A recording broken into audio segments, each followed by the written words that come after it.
All right, joining us today on Pirate Radio Live, our old friend, formerly of WNCT at Channel 9, now covering sports in Orlando, Florida at WESH, I believe, WESH. Zach Maskavich back with us. What's up, Zach? Flipper, what's going on, buddy? Always good to jump on here and talk to you on Pirate Radio. Yeah, thank you for joining us. You're covering the games down there at the Final Four, covering the Gators, and mainly got you on, Zach, to talk about the crotch punch of the week. It's got to be the Duke Blue Devils down the stretch, right? Yeah, that was quite the collapse. Unfortunately, didn't get to see most of it because we were going live at the time on down in Orlando. So we got back into the arena with like a minute 15 left, and then I was stunned when we saw what unfolded and how Houston was able to come back down 6 with 33 seconds left. It was incredible, and Cooper Flag got a good look at the end there, just couldn't get it, short rimmed it, and then Duke just really fell apart at the end there. Too many mental mistakes for sure. Zach, not as stunning, close to just as impressive as what Florida did in the second half to Auburn. How about being down 8? Auburn really dominated a lot of that first half. What did you think heading into the locker room, and what did you think of the second half performance by the Gators the other night? Yeah, I mean, they've just been doing this all tournament. It happened against Texas Tech as well. They were down late in the game, and they just found a way, and that way is Walter Clayton Jr. I mean, he is an assassin. That's what we've been calling him the entire run. We've been with the team from Raleigh to San Francisco, now to San Antonio, and, I mean, this dude just is as ice water in his veins.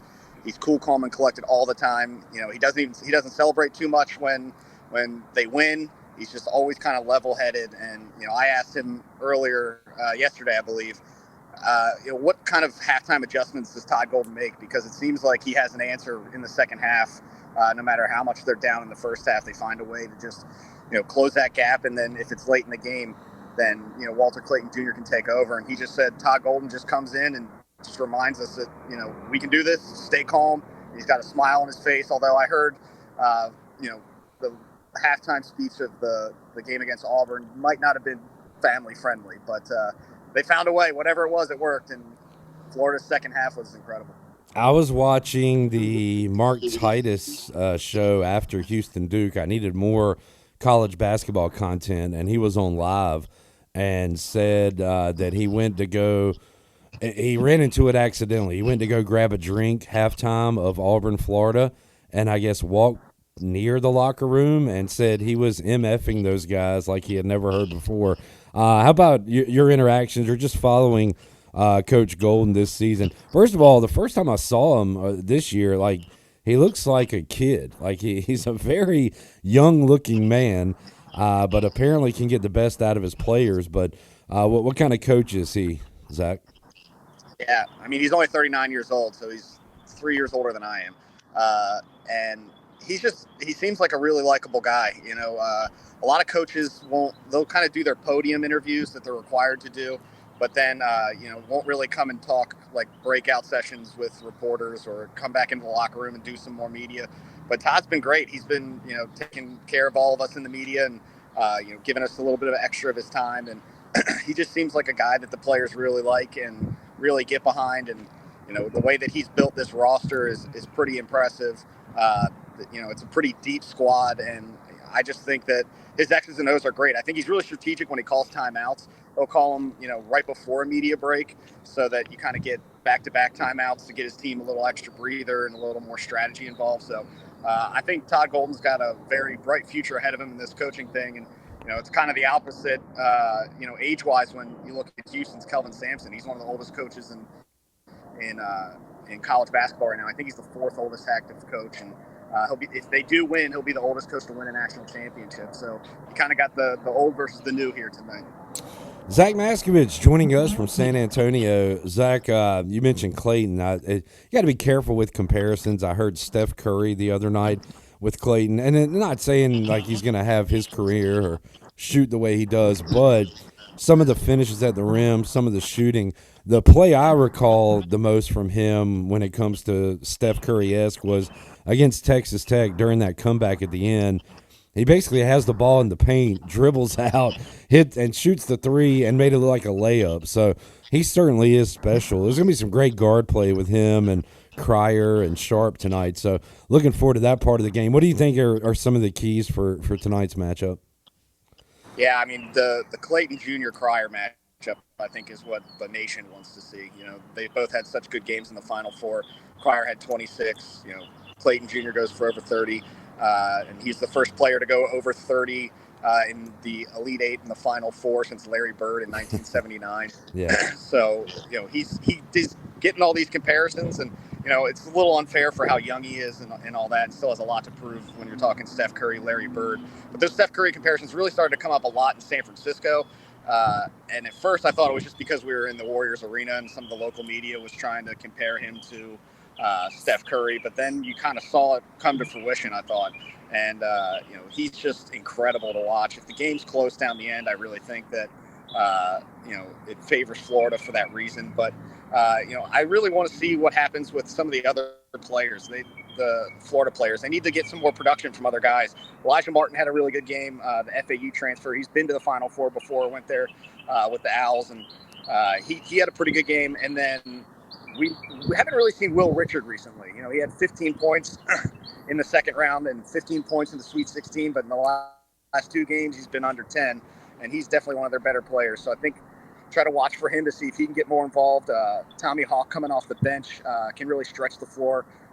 Alex Condon really hasn't been playing the same since he hurt his ankle in San Francisco, especially offensively. He did a great job on Janai Broome in the Final Four defensively, especially in that second half. They held Broome to just 3 points, which was pretty incredible and a big reason why they won that game.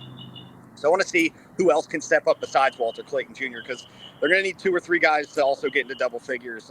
And Houston has one of the best defenses in the country, obviously. So it's not going to be easy. And the spotlight's going to be bright. So we'll see who steps up inside the Alamo Dome. Zach, it's the Final Four, so you got your big wigs there. You've got people from the college basketball world. But as far as fans go, what do you think the ratio is tonight between red and blue and orange? I would think Houston would have more. What do you think it's going to be? Yeah, I mean, Houston's probably going to have more because they're playing the state of Texas tonight, obviously, so it's not as far of a commute for a lot of their fans. But, there's been a ton of Florida fans that we've seen, walking up and down the San Antonio River Walk. And, when we're going out to dinner and stuff, you can see that the Gator Nation is real, and there's a lot of people out here supporting this team. And, Florida's been very thirsty for a good football team or basketball team for a long time because it's been a while since they've really been at the top of their respective sports. And, for the chance to win a national championship for the first time in 20 years, or almost 20 years, I think it's going to be a pretty fair share, but I would probably favor more towards Houston as far as the fan base goes, numbers wise. But the Alamo Dome can fit a lot of people, and it gets really loud in there. It was weird. It's the first time I've watched basketball in person in a football stadium, and right. Where they sat us in the media, we were pretty far back, but we were still in front of tons of fans. So it was very interesting to see, and the raised floor is a little different. Even though we were raised up probably be like the 200 section of a normal stadium, I still couldn't see the lines on the floor because of the raised court. And wow. It's definitely a different viewing experience. It's pretty cool. I don't know how much tickets cost, but if you look up in the corners of the top decks, last rows, I don't know what they're seeing up there. Zach Maskavich joining us. Zach, I was thinking about betting on Houston. I looked at my Magic 8 ball, and I was thinking of 8 3-pointers tonight, and I'm just wondering, will Lamar Jackson sue me for that? Yeah, him and Dale Jr. will come after you. But now what's up with your quarterback? So number 8 as well. Zach, Ballmer fan. What the O's Ravens? You got championships in your future, Zach? Those are playing pretty bad right now. I don't know what's going on. They haven't won a series yet this year. Losing record already. I know it's very, very, very early. Yeah. Got to figure something out. I had to talk a little Baltimore with Zach.